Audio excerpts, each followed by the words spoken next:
నమస్తే, welcome to Vihari news. తెలంగాణలో కాంగ్రెస్ ప్రభుత్వం 6 గ్యారెంటీల అమలులో భాగంగా అభయహస్తం పేరిట కొత్త కార్యక్రమానికి శ్రీకారం చుట్టింది. నిన్న రాష్ట్ర ప్రభుత్వం నిర్వహించిన మీడియా సమావేశంలో 5 గ్యారెంటీలకు సంబంధించిన మార్గదర్శకాల్ని సీఎం రేవంత్ రెడ్డి విడుదల చేశారు.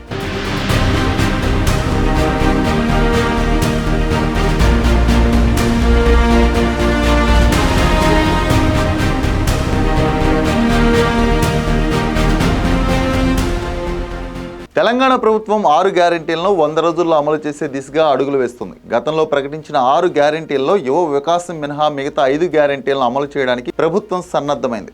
వీటి కోసం ప్రత్యేకంగా 4 పేజీల దరఖాస్తు ఫామ్ని అందుబాటులోకి తెచ్చింది. నేటి నుండి జనవరి 6 వరకు జరిగే ఈ దరఖాస్తుల స్వీకరణ ఇప్పటికే అన్ని గ్రామ పంచాయతీలలో ప్రారంభమైంది.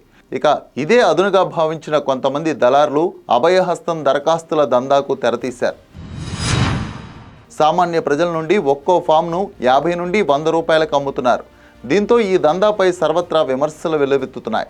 దీనిపై అధికారులు చర్యలు తీసుకోవాలని పలు గ్రామాల మున్సిపల్ వార్డుల ప్రజలు డిమాండ్ చేస్తున్నారు.